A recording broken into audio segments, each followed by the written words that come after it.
binuksan nyo yung Amy Marcos na tinatawag na bangag si Pangulong Bongbong Marcos O eto, sige, ipapakita ko na sa inyo. Ewan ko, hinayupak yung gumawa nito. Kung sino ka man ang gumawa. Sorry, hindi ko natapos yung sinasabi ko, sasabihin ko. Kung sino ka man na gumawa na hinayupak ka nitong 1x1 picture. Si Amy Marcos to, di ba?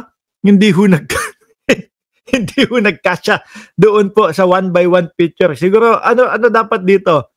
1x1.5? No, medyo umano lang. Hindi, sasakto lang ho yun. Kasi, tingin ko, kapag ka 1x1.5, hindi, sakto na yon. 1 dito, pag ganyan, nakikita nyo yung ano ko, yung cursor ko, yung pointers ko. 1 dito, yung lapad, at 1.5 dapat pababa para sumama ho dito. No, hindi. Sabi ko nga sa iyo, Ma'am Aba, hindi ako gumawa niyan eh. Nadaanan ko lang doon sa ano sa mga ewan ko kung sino yung mga yun Pero mga bossing, tingnan nyo ho ang ginagawa ng Pangulo, no? Tuloy-tuloy lang po sa proyekto, tuloy-tuloy lang po sa lahat, mga kababayan, sa pagsugpo sa krimen. Pero pati sariling kapatid po, mga bossing, sinisiraan siya. Sino po ang naniniwala kay Amy Marcos doon sa kanya pinagsasabi? Kung babalikan lang ho natin, mga kababayan, sumobra yata yung baba ni Manang. Oy, sabi ni Marilyn yon, hindi ako. Sumobra naman yata. Kung babalikan ho natin, mga kababayan, yung kung saan po ang pinagmulan ng mga issue, niya ang ganyan po na sinasabi na si Pangulong Bongbong Marcos ay gumagamit o nagdodroga ho, mga bossing. Hanggang ngayon naman po wala silang maipakitang ebidensya Di ba, Makmak, Archie Beroya, nakaibigan ko? Di ba? Hanggang ngayon wala silang maipakitang ebidensya at pag-uusapan ho natin yan bandang dulo nitong live natin, mga kababayan Pag-uusapan natin bandang dulo, mukhang nagalit ang INC kay Manang Amy. Ang baba naman ho kasi ng moral ng pagkakasabi ni Manang Amy doon sa kanyang doon sa kanyang mga pinagsasabi doon. Oo, nako po. At mukhang merong mga tao na daw ho, yung kumbaga, matitiwalag, mga kababayan. Base po doon sa nag-post at ipapakita ko sa inyo mamaya, mga bossing. Di ba? Ayan po. Alisin ko muna to. Bakit nyo naman sinama yun? No? Hindi na dapat sinasama. Tanggalin ko na ho, mga kababayan. At nako, magagalit sa atin yung mga DDS. Ibalik natin si Pangulong Bongbong Marcos, yung kanyang yung kanyang sports complex ho. 'Di ba? Tuloy-tuloy lang po ang trabaho. Okay lang po yan, Pangulo. Kami na po ang bahala na magtanggol sa inyo. Kami na po ang bahala na sumalag doon sa mga fake news na ibinabato sa inyo. Ang importante po tuloy-tuloy lang kayo doon sa mga trabaho, doon sa magagandang mga proyekto na ginagawa ninyo.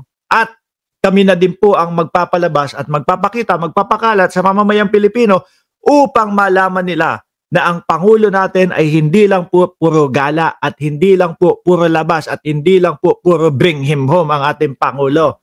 Di po ba, mga kababayan, sabi ni Celso Taa, lampas ang baba sa 1x1 picture. Ewan ko kung sino gumawa nun. Pero, loko kayo natawa kami dun Di ba? Anyway, wag na ho natin pasinin yan. Babalikan ho natin si Manang Amy, mga bossing, dun po sa kaduluduluhan nitong topic natin. Ngayon po, magpasalamat tayo sa Pangulong Bongbong Marcos.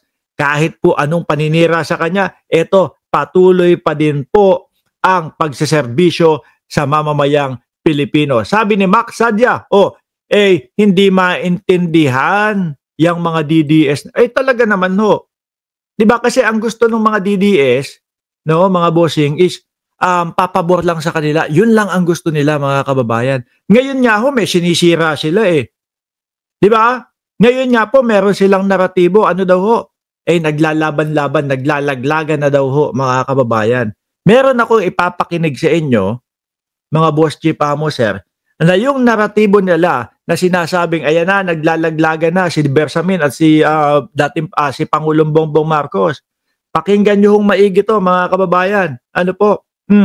Pakinggan nating maigi. Although, meron yatang pagkaklaro si Lucas Bersamin na dating executive secretary po ni Pangulong Bongbong Marcos na hindi daw siya nag-resign. May tumawag sa kanya. Pero pakinggan ho natin to mga kababayan.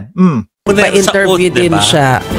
Hindi kami doon. allowed doon. Okay. Pero ang interview namin sa press briefing Sa press- area. No, nagulat ako doon sa sinabi niya. Oo, na may, hindi pala siya voluntary. Hindi nag-resign. Bakit meron kayong background na music? Paano ko naman ipe-play to? Di ba? Anyway ho, mga kababayan, naalisin ko to. No, kasi may music eh. Dito tayo sa mismong sinabi ni Lucas Bersamin ho, mga bossing. Di ba sinasabi ng mga DDS, nako, ayan na, naglalaglagan na sila. Ilalaglag niya na niyan ni Bersamin si Pangulong Bongbong Marcos. Pero hindi ho, mga kababayan. Although may kinakaharap na issue, itong apo pala, no? Mali yung ano natin, mali yung sabi natin na anak ni Bersamin. Apo pala ni Bersamin, mga bossing. Yung Adrian Bersamin, tama ba? Ang pangalan, Adrian Bersamin. Although may kinakaharap silang issue ngayon, mga boss, Chief Amo, sir, eto naman po ang pahayag ni Lucas Bersamin kung ano po ang masasabi niya kay Pangulong Bongbong Marcos. So, sabi niya dito, alam mo si Presidente, nako, DDS, taragis na yan. Magagalit kayo, maiinis kayo. Kasi yung naratibo ninyo na kung ano-ano hindi tutugma dito eh. Kasi ang iniisip po nila, Malabik Rodriguez itong si Lucas Bersamin ho, mga bossing. Pero hindi. Si Vic Rodriguez pagkatapos nung masibak o kung mag-resign man, kung ano man talaga ang katotohanan doon, bigla na pong naging kontra di ba? Bigla kung ano-ano na yung sinasabi. Yung si Panort, mga bossing, pati mismong yung ano niya, pati yung mismong sinabi niya na, eto po, no, yung resulta ni Pangulong Bongbong Marcos na negatibo sa ipinagbabawal na gamot. Di ba? Negatibo doon sa ipinagbabawal na gamot. Kinontra niya na din si pangalan doon? Si Panort. Nakikiano na din. Dapat magpa-hair follicle test ang Pangulo. Langya kayo. Nakailang beses ng pagpapatest ang Pangulo. Drug test. Bago tumakbo, drug test. Pagkatapos manalo, drug test ulit. Di ba? Akala ho nila mag-aala Panort etong si Lucas Bersamin. Basahin po natin. Alam mo, si Presidente, napakagaling na tao yan. I'm not disparaging si Vice President Sara. Ang kakayanan niya, but I think it's safer for the Philippines to stay